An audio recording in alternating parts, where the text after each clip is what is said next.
Money laundering के मामले में सुकेश के बारे में जितनी ज़्यादा बातें चल रही हैं उतनी शायद इस समय किसी और मामले में नहीं चल रही हैं। और साथ ही साथ जब से जैकलीन फर्नांडिस के साथ उसकी फ़ोटोज़ वायरल हुई हैं, जो कि प्राइवेट फ़ोटोज़ लग रही हैं, उन फ़ोटोज़ के बाद से एक सवाल ये भी खड़ा हो रहा है कि भाई नोरा फ़तेही आखिर कैसे कनेक्टेड थी।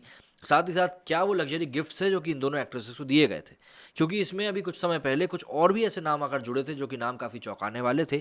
तो ऐसे में जब नाम ज़्यादा सामने आते हैं तो अक्सर ही कुछ ऐसे कत्थे चिट्टे खुलते चले जाते हैं जिनका शायद खुलना सही नहीं होता। और ऐसे में और भी कुछ बातें हैं जो कि इस केस में निकल कर सामने आ रही हैं, और ये बातें कहीं ना कहीं आपके मन में ये संशय ज़रूर पैदा करेंगी कि आखिर ये पैसा इंसान से क्या क्या खेल करवाता है। मनी लॉन्ड्रिंग केस की जांच में सुकेश चंद्रशेखर एक नए नटवरलाल के रूप में सामने आ रहा है। अपने कारनामों को अंजाम देने के लिए महाठग सुकेश को प्रधानमंत्री कार्यालय में विशेष अधिकारी तक बता दिया करता था। ईडी की पूछताछ में सुकेश ने बताया कि उसने अपने जाल में नामी दवा कंपनी रैनबैक्सी के पूर्व मालिक शिविंदर की पत्नी अदिति को भी फंसा लिया था। जून 2020 से मई 2021 के बीच उसने अदिति सिंह से लगभग 200 करोड़ रुपए की अवैध उगाही की थी। वह अदिति से टेलीग्राम और अदिति की बहन अरुंधति खन्ना से व्हाट्सएप चैट किया करता था। सुकेश ने अदिति से खुद का परिचय गृह सचिव के रूप में किया था। तमाम अधिकारियों की अलग अलग आवाज़ निकालने के लिए वो वॉइस ऐप का इस्तेमाल करता था। अदिति के पति शिविंदर साल 2017 से जेल में है। पैसे के बदले उसने अदिति को जमानत का भरोसा दिलाया था। अदिति की बहन अरुंधति ने पूछताछ में ईडी को बताया कि सुकेश उनसे अभिनव बनकर बात किया करता था। वो खुद को प्रधानमंत्री कार्यालय में तैनात स्पेशल अधिकारी बताता था। उसने ये भी बताया कि इनकम टैक्स विभाग, कानून विभाग और इंटेलिजेंस ब्यूरो सब उसी के अधीन है। सुकेश ने बताया कि उसे प्रधानमंत्री कार्यालय से विशिष्ट परिवारों के संपर्क में रहने का आदेश मिला है। इस मामले में ईडी ने बॉलीवुड अभिनेत्री जैकलीन फर्नांडिस से ही पूछताछ करी। अपने बयानों में सुकेश ने बताया कि उसने जैकलीन की बहन को एक BMW X5 और खाते में करीब $1,80,000 ट्रांसफर किए थे। ये बहन अमेरिका में रहती है, जिसका कि नाम गैरल्डिन है।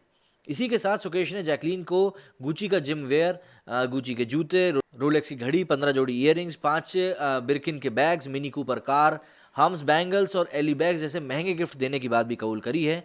इनकी कीमत करीब करीब 7 करोड़ रुपए है। एक रिपोर्ट में दावा यह भी किया जा रहा है कि चार्जशीट में बहरीन में रहने वाली जैकलीन की मां को भी एक मैसेरेटी कार और एक पॉर्श कार गिफ्ट की गई थी।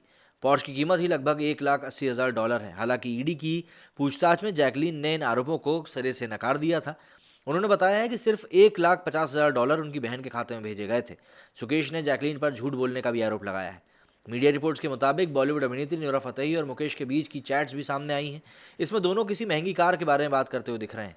रेंज रोवर कार पसंद आई या नहीं कि सुकेश के सवाल पर नोरा ने हाँ में जवाब देते हुए कहा है कि रफ यूज़ के लिए एक बढ़िया गाड़ी है, ये खूबसूरत और स्टेटमेंट वाली कार है। जवाब के बाद सुकेश और ऑप्शन देखने की बात लिखता है। नोरा फतेही ने ईडी से इसी साल अक्टूबर में पूछताछ करी थी। सुकेश फिलहाल दिल्ली की तिहाड़ जेल में बंद है और बताया जा रहा है कि अभी बॉलीवुड से जुड़े कुछ और लोगों के नामों को लेकर इनसे पूछताछ हो सकती है। और कल तो भाई कुंद्रा जी का भी नाम एक बार फिर से सामने आया था। तो भाई यहाँ पर जो है नामों की फहरिस्त हो सकता है आने वाले समय में और ज़्यादा लंबी हो जाए, क्योंकि देखिए जैकलीन के साथ फोटो सामने आने के बाद से एक चीज़ तो क्लियर हो गई कि यहाँ पर झूठ कुछ भी नहीं है। कहीं ना कहीं सभी चीज़ों में सच्चाई ज़रूर है। अब इस सच्चाई को कितनी ही देर तक छुपा पाएंगे, ये ज़रूर एक बहुत बड़ा सवाल सबके सामने आ गया है। आपका कुछ कहना है इस मामले में तो मुझे कमेंट सेक्शन में ज़रूर बताइएगा। मेरे इस वीडियो में फिलहाल इतना ही। जय हिंद, जय भारत।